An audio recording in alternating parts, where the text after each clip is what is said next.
प्रिय भक्तों नमस्कार। अपने चैनल में हम आपका स्वागत करते हैं।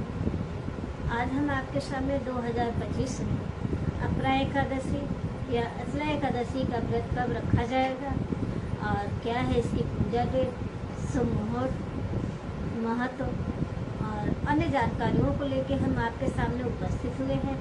तो अगर हमारी जानकारी आपको अच्छी लगे तो हमारे चैनल को लाइक और सब्सक्राइब करिएगा और हमारे कमेंट में जय हरि विष्णु या ओम भगवते वासुदेवाय नमो नमः जरूर लिखिएगा।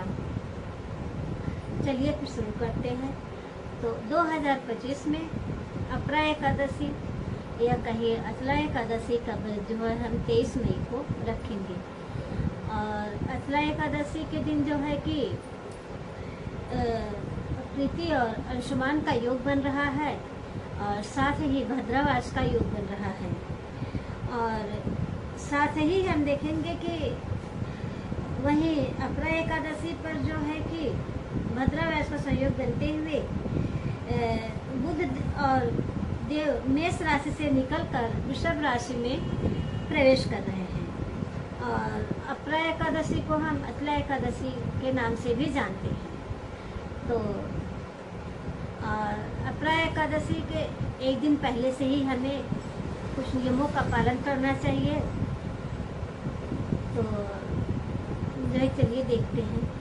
तो एकादशी के एक दिन पहले से हमें ब्रह्मचर्य का पालन करना चाहिए और भूमि का शयन करना चाहिए।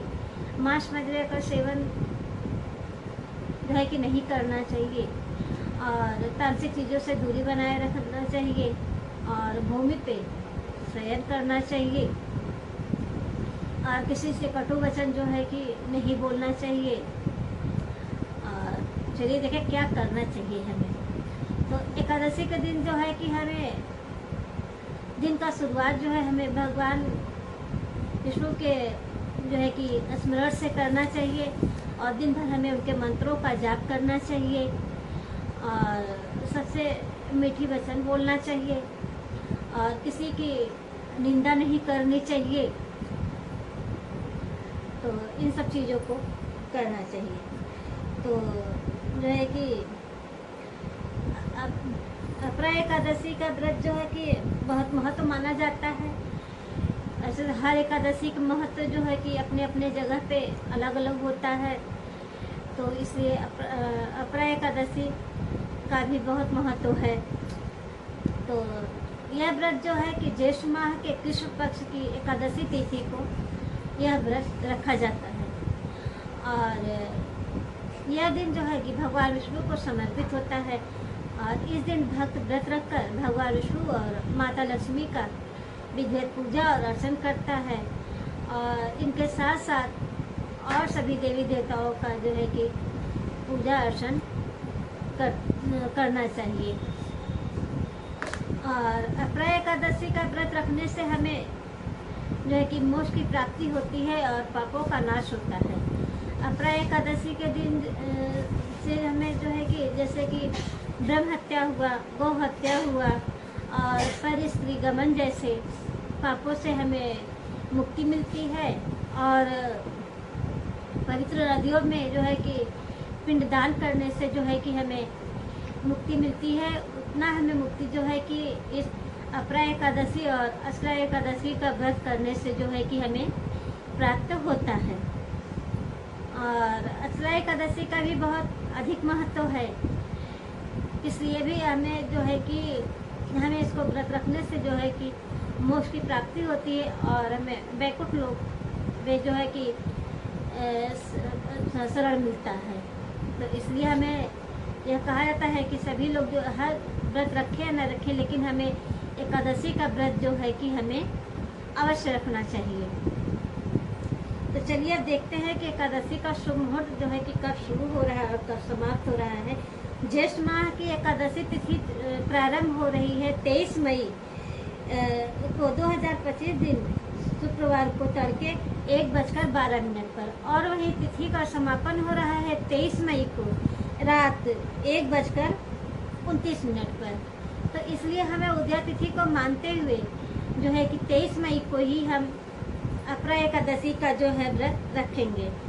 और पारण करने का शुभ मुहूर्त जो है कि हमें व्रत तोड़ने का समय जो है वो है 24 मई को सुबह 5:26 से लेकर 8:11 तक। तो यह है शुभ मुहूर्त है।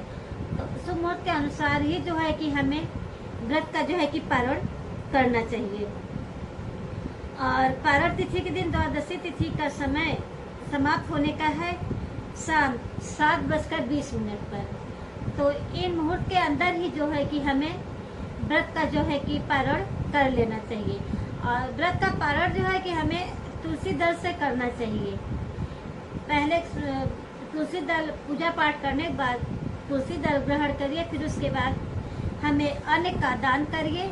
और फिर उसके बाद जो है कि हम कोई भी अन्न ग्रहण कर सकते हैं। बिना अन्न का दान किए हुए जो कि कोई व्रत जो है कि हमें पूर्ण फल नहीं प्राप्त होता है।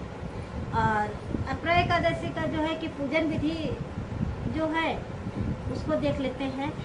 तो एकादशी के दिन जो है कि हमें सुबह ब्रह्म मुहूर्त में उठना चाहिए और सारे क्रियाकलाप से निवृत्त होकर स्नान आदि करके स्वच्छ वस्त्र धारण करिए, या आप लाल वस्त्र पहनिए या पीले वस्त्र पहनिए। तो पीला वस्त्र ज़्यादा ही कोशिश करें इंसान पीला वस्त्र ही पहने, क्योंकि भगवान विष्णु को जो है कि पीले वस्त्र जो है कि बहुत प्रिय है। तो इसलिए हमें पीला वस्त्र ज़्यादातर कोशिश करना चाहिए कि हमें पीला वस्त्र ही पहनिए। उसके बाद जो है कि पूजा घर की साफ सफाई करिए और गंगा जल से छिड़काव करिए। और फिर आप अलग से चौकी बिछाइए, उस पर पीले वस्त्र बिछाकर भगवान विष्णु और माता लक्ष्मी की प्रतिमा को स्थापित करिए।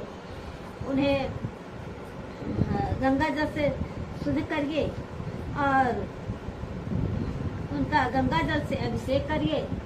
उन्हें जो है कि श्रृंगार माता लक्ष्मी को अर्पित करिए और भगवान को पीले फूल, पीले वस्त्र और फल, चंदन, धूप, दीप अर्पित करिए।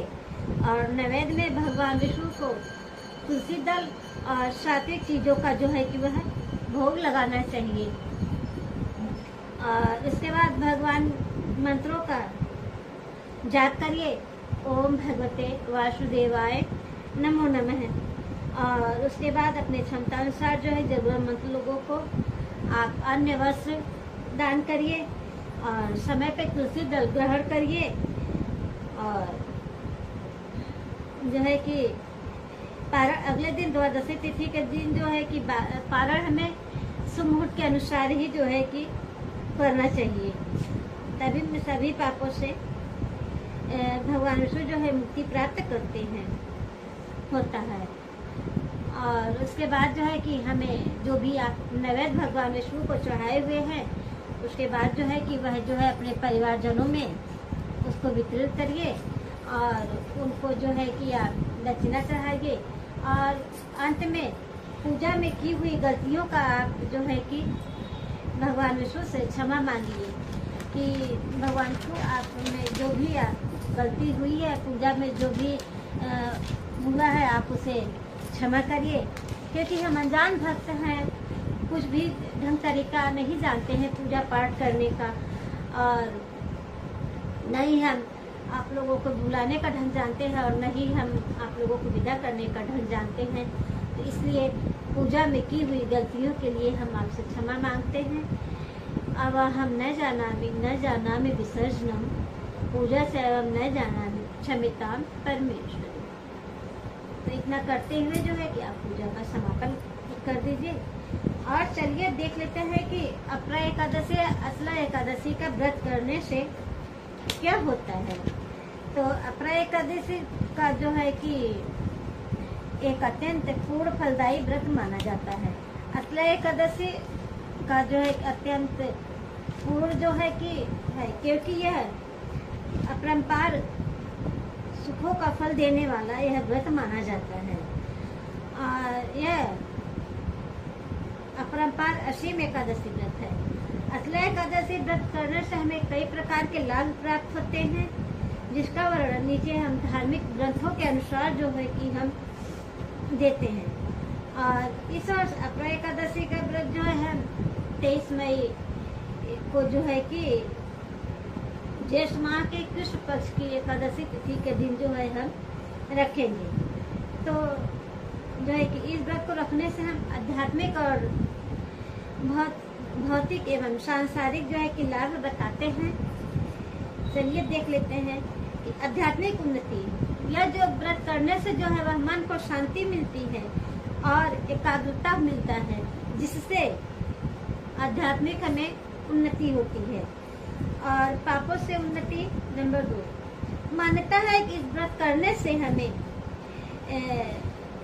जन्मों जन्म के पापों से जो है नष्ट हो जाते हैं और यहाँ तक कि ब्रह्म हत्या, परिस्त्री गमन जैसे गंभीर गवाही और दूसरों को निंदा जैसे गंभीर पापों से हमें मुक्ति मिलती है।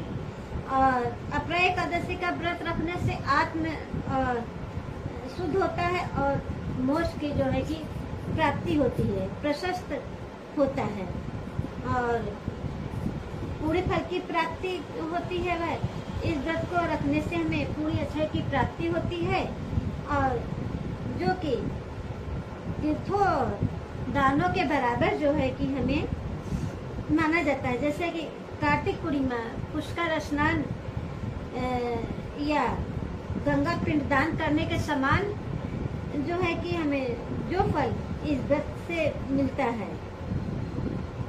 और जो है कि भगवान विष्णु की कृपा, यह व्रत करने से हमें भगवान विष्णु की कृपा प्राप्त होती है और मोक्ष को प्राप्ति मिलती है और साथ ही हमें वैकुंठ लोक में जो है कि स्थान प्राप्त होता है। तो यह रही हमारी अप्रय एकादशी और अश्लेष एकादशी की जानकारी। और हमारा वीडियो बस यहीं तक था। तो हम फिर मिलते हैं नेक्स्ट वीडियो में। जय श्री कृष्णा, राधे राधे। आप जहाँ भी रहिए स्वस्थ रहिए, मस्त रहिए, खुश रहिए और हमारे वीडियो को आप शेयर करिए, लाइक करिए, अपने दोस्तों के साथ शेयर करिए, रिश्तेदारों के साथ शेयर करिए, कमेंट करिए और लाइक करिए। एक लाइक से हमें बहुत हिम्मत और प्रेरणा मिलती है। तो चलिए हम फिर मिलते हैं नेक्स्ट वीडियो में। जय श्री कृष्ण, राधे राधे।